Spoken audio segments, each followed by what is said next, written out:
위로의 하나님이라는 제목으로 말씀을 오늘은 나누겠습니다. 바울 사도는 복음을 전하면서 고난을 많이 받았습니다. 그런데 그럴 때마다 하나님의 위로를 많이 베풀어 주셨습니다. 환난 가운데 위로를 체험하자 바울 사도는 우리 성도가 당하는 환난과 고난의 의미가 무엇인지 깨닫게 되었습니다. 성도가 당하는 환난은 하나님 없이 당하는 환난이 아니라는 것을 알게 되었습니다. 하나님과의 관계에서 볼 때 내가 당하는 이 고난과 환난의 의미가 무엇입니까? 이것에 대해서 이 말씀을 중심으로 세 가지를 같이 살펴보고 오늘은 나누겠습니다. 첫 번째, 그리스도의 고난이 있는 곳에는 하나님의 위로가 있습니다. 한번 따라해 주시기 바랍니다. 그리스도의 고난이 있는 곳에는 하나님의 위로가 있다. 우리가 믿는 하나님은 고난받는 자를 위로하시는 하나님입니다. 어떤 사람들은 종교를 믿는 이유를 이렇게 얘기를 합니다. 우리가 종교를 믿는 것은 마음의 평안을 얻기 위해서다, 가정의 행복을 얻기 위해서다, 그렇게 얘기를 합니다. 어려움을 만나지 않고 편안한 삶을 살기 위해서 종교를 갖는다, 그렇게 얘기를 합니다. 그런데 한 가지 알아야 될 것이 있습니다. 하나님이 우리에게 주시는 평안은 그리스도를 위하여 받는 고난과 환난 없이 다가오지를 않는다는 점입니다. 로마서 8장 17절입니다. 자녀이면 또한 상속자, 곧 하나님의 상속자요 그리스도와 함께한 상속자니 우리가 그와 함께 영광을 받기 위하여 고난도 함께 받아야 할 것이니라. 그리스도가 고난을 받았습니다. 그러므로 고난 없이 하나님의 영광을 체험하고 하나님 보좌에 올라설 수가 없습니다. 디모데후서 1장 8절입니다. 그러므로 너는 내가 우리 주를 정언함과 또는 주를 위하여 갇힌 자 된 나를 부끄러워하지 말고 오직 하나님의 능력을 따라 복음과 함께 고난을 받으라고 했습니다. 바울 사도가 복음을 위하여 옥에 갇혔습니다. 부끄러워하지 말라고 했습니다. 예수님을 믿으면 이런 일을 당하는 것은 당연하다, 그렇게 말을 했습니다. 하나님의 영광과 위로는 고난과 함께 다가옵니다. 하나님 여기 3절에 보니까 우리 주 예수 그리스도의 하나님이라고 했습니다. 3절에 찬송하려로다 그는 우리 주 예수 그리스도의 하나님이시요 자비의 아버지시요 모든 위로의 하나님이시며 라고 했습니다. 예수님은 평안하게 이 땅에서 살다가 죽음을 보지 않고 하늘로 올라가신 것이 아닙니다. 무시무시한 고난을 당하시고 모진 고통을 당하셨습니다. 사람들에게 멸시를 받고 천대를 받았습니다. 조롱을 받았습니다. 그리고는 십자가에 달려 돌아가셨습니다. 인간이 받을 수 있는 모든 가장 무서운 고통을 당하셨습니다. 하나님은 그런 예수님을 죽은 가운데서 살리셔서 하나님의 영광의 보좌에 앉히셨습니다. 하늘과 땅의 모든 권세를 주시고 위로해 주셨습니다. 예수 그리스도의 하나님이시라는 말씀은 고난당하고 죽으신 우리 주님을 살리심으로 위로를 주신 하나님이라는 뜻입니다. 하나님은 모든 위로의 하나님이라고 했습니다. 여러분, 하나님의 백성이 당하는 고난은 어떤 것이든지 하나님은 거기에 위로의 은혜를 베풀어 주십니다. 여러분, 우리가 질병으로 고난을 당합니까? 하나님의 병고침의 위로를 주십니다. 인간관계, 삶의 여러 가지 어려움을 만났습니까? 하나님은 그 가운데서 건지시는 위로의 은혜를 베풀어 주십니다. 우리가 선한 삶을 살고 행위가 온전하기 때문에 위로하여 주시는 것이 아닙니다. 하나님의 자녀이기 때문에, 예수님을 믿기 때문에 하나님이 위로의 은혜를 주십니다. 우리에게 위로가 필요하기 때문에 하나님이 위로를 주시는 것입니다. 하나님의 은혜는 항상 역설적입니다. 하나님의 은혜는 모든 것이 풍족한 곳에 임하지를 않습니다. 하나님의 은혜는 부족한 곳에 임합니다. 모자라는 자에게, 부족한 자에게 하나님의 은혜를 나누어 주십니다. 바리새인과 서기관들은 예수님이 세리와 창기들과 함께 지내는 것을 보고 너무 마음에 들지 않았습니다. 예수님을 비난했습니다. 왜 저런 몹쓸 사람들과 함께 먹고 마시느냐? 예수님을 나무랐습니다. 예수님은 이렇게 대답을 하셨습니다. 누가복음 5장입니다. 예수께서 대답하여 이르시되 건강한 자에게는 의사가 쓸데없고 병든 자에게라야 쓸데있나니 내가 의인을 부르러 온 것이 아니요 죄인을 불러 회개시키러 왔노라. 예수님은 세리라고 내어쫓지 않았습니다. 그들에게도 위로의 말씀을 주시고 품에 안아 주셨습니다. 많은 사람들에게 손가락질을 받고 사는 세리들이야말로 다른 누구보다도 위로가 필요한 자들이었기 때문입니다. 하나님은 잘난 자, 의로운 자, 선한 자에게 위로의 은혜를 베푸시는 것이 아닙니다. 하나님은 오늘날도 위로가 필요한 자에게, 위로의 은혜를 베풀어 주십니다. 하나님은 특히 그리스도를 위하여 고난당한 자들에게 넘치는 위로를 주십니다. 5절입니다. 그리스도의 고난이 우리에게 넘친 것 같이 우리가 받는 위로도 그리스도로 말미암아 넘치는도다. 하나님은 그 자녀들에게 위로를 주십니다. 그러나 그리스도의 고난이 넘친 자, 그리스도를 위하여 고난을 넘치게 받는 자를 말합니다. 그런 자에게 하나님은 위로도 넘치게 주신다고 했습니다. 복음을, 여기 그리스도의 고난은 복음을 위하여 살다가 당하는 고난을 말합니다. 복음을 전하다 보면 우리는 욕을 얻어먹습니다. 억울한 일을 당하기도 하고 불이익을 당하기도 합니다. 그리스도를 위하여 그런 일을 당하는 자에게 하나님은 넘치는 위로를 주신다고 하셨습니다. 여러분, 우리가 예수님을 믿는 가운데 박해를 받는다는 것은 예수의 생명이 내 안에 있다는 증거입니다. 여러분, 기독교가 타락하고 망한 것은 부유할 때였습니다. 기독교가 박해를 받을 때 기독교는 결코 망하지 않았습니다. 더 강해졌습니다. 교회가 성장했습니다. 기독교는 박해를 받을 때 어떻게 성장을 할 수가 있었습니까? 하나님의 위로의 은혜가 그 가운데 있었기 때문입니다. 우리 신앙이 마찬가지입니다. 우리 신앙은 박해를 받았고 어려움을 겪을 때 우리 신앙이 무너지지 않습니다. 우리는 오히려 더 강하여집니다. 우리가 그리스도를 위하여 살면 마귀가 가만히 있지 않습니다. 우리에게 박해를 주고 우리를 그냥 낭떠러지로 떨어뜨리기 위해서 어려운 환경 가운데로 몰고 갑니다. 하나님은 그것을 다 알고 계십니다. 그런데 고난과 박해를 없애주시지 않고 그냥 내버려 두십니다. 왜냐하면 고난과 환난 가운데 하나님의 위로의 은혜가 우리의 신앙을 더욱더 든든하게 만들어 주기 때문입니다. 주님을 위하여 사는 여러분들은 고난과 환난을 두려워하지 말고 하나님이 주시는 위로의 은혜로 여러분의 신앙이 더 굳세어지기를 주님의 이름으로 축원합니다. 두 번째, 하나님은 내가 하나님의 위로의 통로가 되기를 원하십니다. 한번 따라 하시기 바랍니다. 하나님은 내가 위로의 통로가 되기를 원하신다. 내가 고난과 환난을 당하는 것은 내 잘못이 아닙니다. 내 때문만이 아닙니다. 하나님께서 고난당하는 나에게 위로를 주시는 것은 또 나를 위해서만도 아닙니다. 하나님은 고난을 당하는 많은 자에게 하나님의 위로가 있다는 것을 알리기 위하여 우리에게 나를 택하시고 나에게 위로를 주시는 것입니다. 마치 우리가 구원의 복음을 전하는 것과 같습니다. 구원의 은혜를 받은 자가 나가서 복음을 전하지 않으면 누가 구원을 얻겠습니까? 누가 예수님의 이름을 듣고 누가 예수님을 받아들이겠습니까? 그러므로 구원의 은혜를 체험한 자가 나가서 하나님을 알지 못하는 자에게 전해야지 그들이 예수님을 알 수가 있습니다. 위로의 은혜도 마찬가지입니다. 고난과 환난을 당할 때 이 혼자 당하는 것이 아니라 하나님이 고난과 환난 가운데 함께 계신다는 것을 보여주기 위해서, 하나님을 보여주기 위해서 우리에게 위로의 은혜를 베푸십니다. 하나님이 나에게 그런 하나님을 보여주시는 것은 나 혼자만 하나님을 알도록 하신 것이 아닙니다. 하나님은 모든 것을 나누기를 원하십니다. 물질도 나누기를 원하고 내 삶도 나누기를 원하고 하나님을 아는 지식도 은혜도 나누기를 원하십니다. 내가 주님을 위하여 고난당하는 것이 신앙생활을 잘하고 있는 것이라는 것을 확인시켜 주시기 위하여 하나님이 나에게 위로의 은혜를 주시는 것입니다. 한 번은 바울 사도가 루스드라에서 복음을 전하다가 안전병이를 일으켰습니다. 신처럼 떠받들려졌습니다. 바울 사도는 그것을 거부했습니다. 그리고는 그 다음날 저기 안디옥에서 온 유대인들이 무리들을 충동해서 바울을 돌로 쳤습니다. 죽은 것처럼 되어서 성 밖에 던져졌습니다. 그런데 죽은 자를 살리시는 하나님이 바울 사도에게 생명을 회복시켜 주셨습니다. 그 자리에서 툴툴 털고 일어났습니다. 그 다음날 루스드라에 있는 성도들과는 작별을 하고 즉시로 그 다음날 더베로 가서 또 복음을 전했습니다. 하나님이 바울 사도를 일으켜 주신 것은 하나님의 크신 위로였습니다.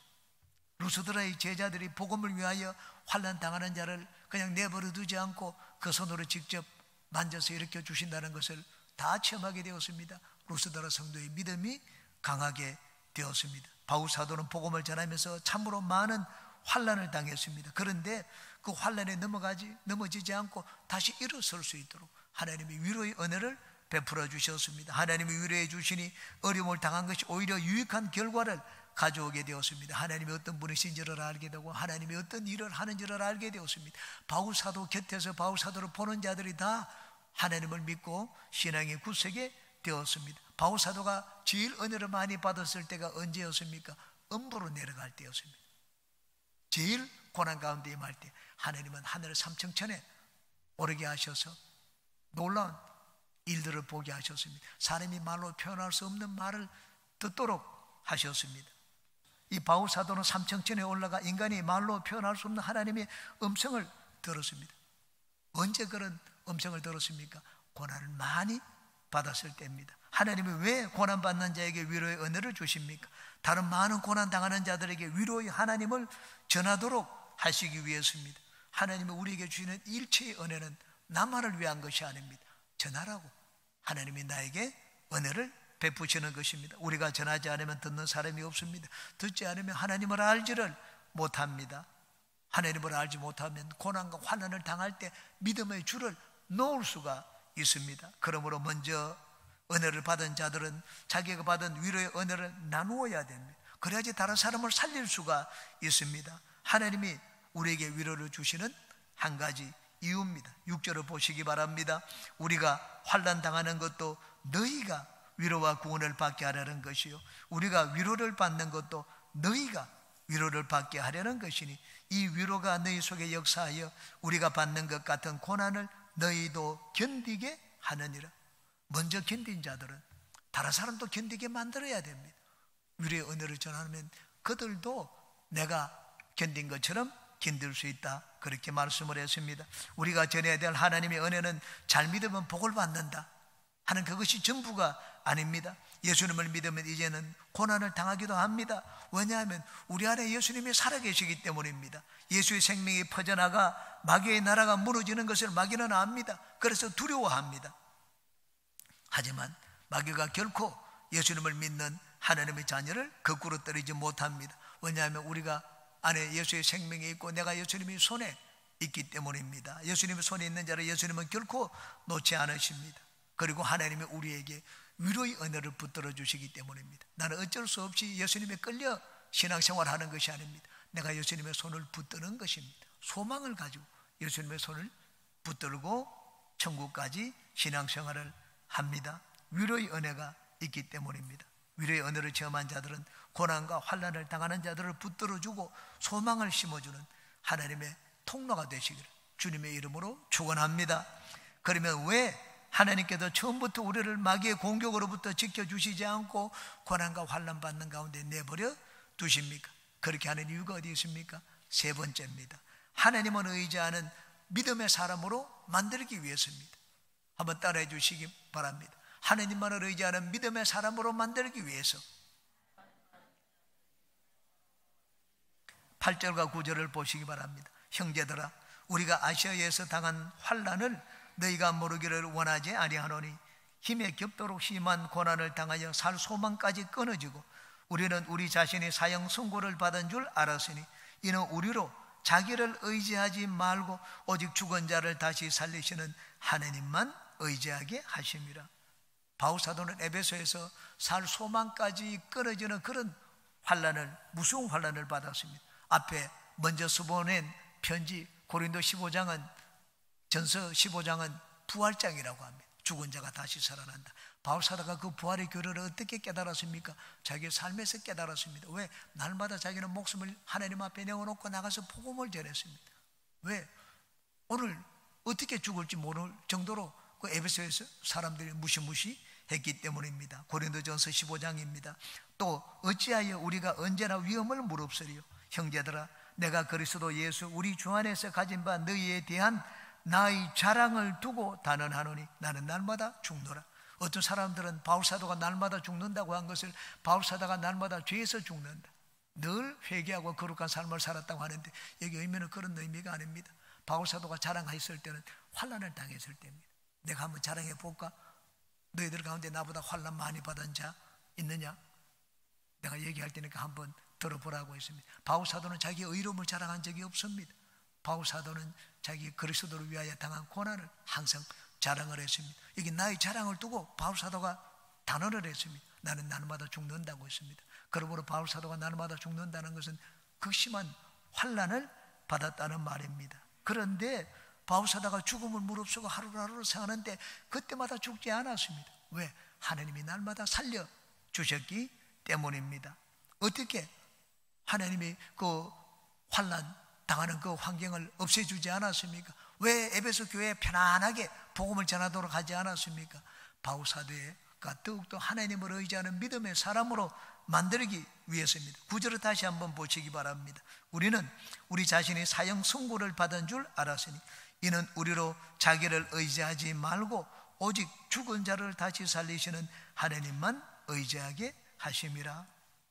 복음을 전하고 수고하는 바울사도를 하나님은 평안하게 해주고 한없이 높여주시기만 한 것이 아니었습니다. 좋은 일을 하고 선한 일을 하는데 오히려 더 어려운, 더 목숨이 위태로운 그런 지경에 내려놓았습니다. 죽으라고 그렇게 하신 것이 아닙니다. 하나님이 지켜주셨습니다. 그러나 환경이 어려우니까 사람은 환경의 어려움을 당하면 이제는 하나님을 더 바라보고 하나님을 의지하게 됩니다. 우리 삶의 환경과 신앙은 참으로 아주 역설적인 관계에 있습니다. 상반된 관계에 있습니다. 우리는 삶의 환경이 좋으면 하나님을 잘 믿을 줄 아는데 그렇지 않습니다. 삶의 환경이 좋으면 신앙은 떨어집니다. 삶의 환경이 어려우면 우리 신앙은 올라갑니다. 환경이 살만하면 우리는 점점 하나님으로부터 멀어지고, 환경이 어렵게 되면 이제는 내가 환경에 더욱더 이제는 바랄 것이 없고 소망이 없게 되면 이제는 하나님만 바라보게 됩니다. 이스라엘을 보십시오. 이스라엘의 삶의 환경과 신앙과의 관계를 잘 보여주는 것이 사사기입니다. 사사기는 반복적으로 그것을 보여주고 있습니다. 이스라엘이 삶이 평안할 때는 하나님을 찾지 않았습니다. 우상을 섬겼습니다. 우상을 섬기면 이웃나라의 종으로 팔렸습니다. 그러면 슬피 울고 하나님께 부르짖었습니다. 그러면 하나님이 사사를 보내어서 구원하여 줍니다. 그러면 평안하여집니다. 그러면 또 이제는 우상을 섬기기 시작합니다. 이 사이클이 반복되는 것이 사사기의 내용입니다. 사사기 3장 7절에서 11절입니다. 이스라엘 자손이 야훼의 목전에 악을 행하여 자기들의 하나님 야훼를 잊어버리고 바알들과 아세라들을 섬긴지라.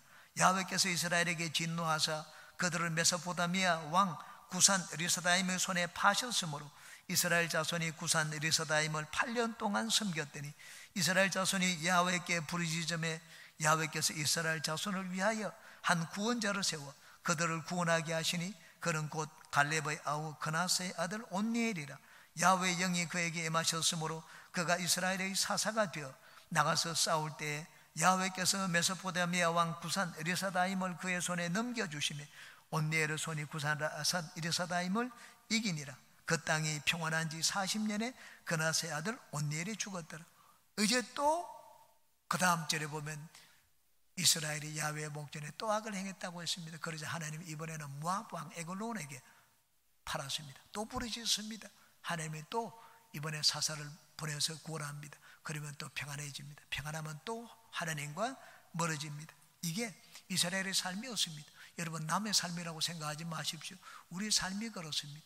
우리는 환경이 좋으면 하나님과 점점 멀어집니다. 여기저기 기웃거립니다. 내가 좀 어디 시간을 편안하게 지낼 곳이 없는지 찾습니다. 환경이 이제는 절망적이면 이제는 하나님만 바라봅니다. 아브라함은 믿음의 사람이 되었습니다. 어떻게 아브라함이 믿음의 사람이 되었습니까?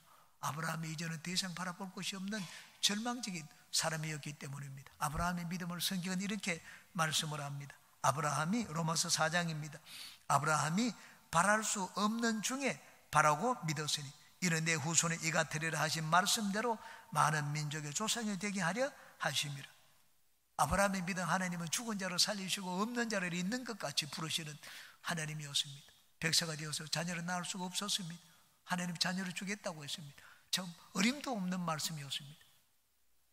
자식을 갖는 길은 하나님을 바라보는 길밖에 없었습니다. 하나님이 백세에 아브라함의 믿음이 흔들리지 않았습니다.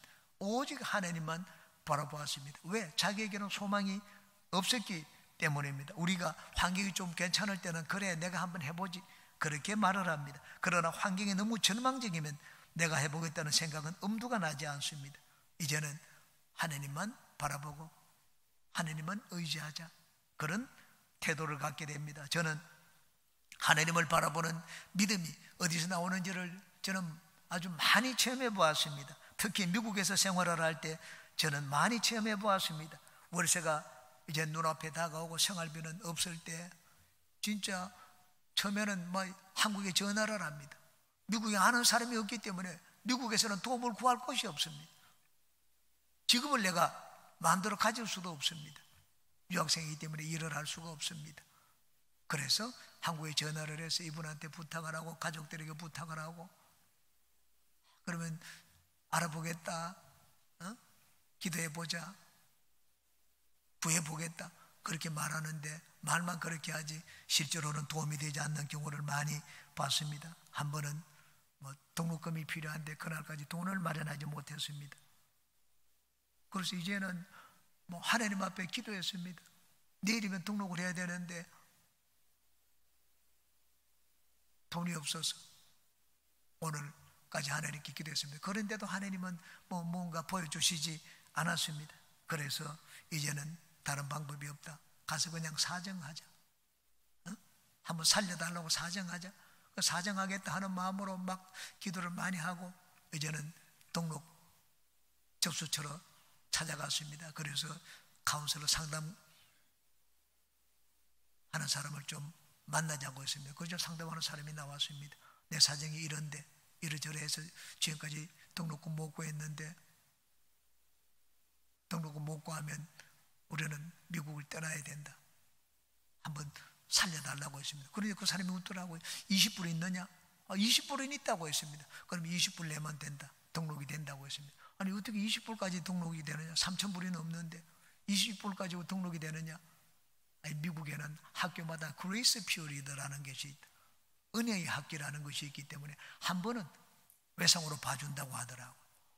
저는 이 그레이스 피어리드가 있다는 것을 그날 진짜 처음 알았습니다. 20불 내고 저는 집에 돌아오면서 계속 하늘을 보고 왔습니다. 하늘을 보고 와서 하나님께 말씀을 했습니다.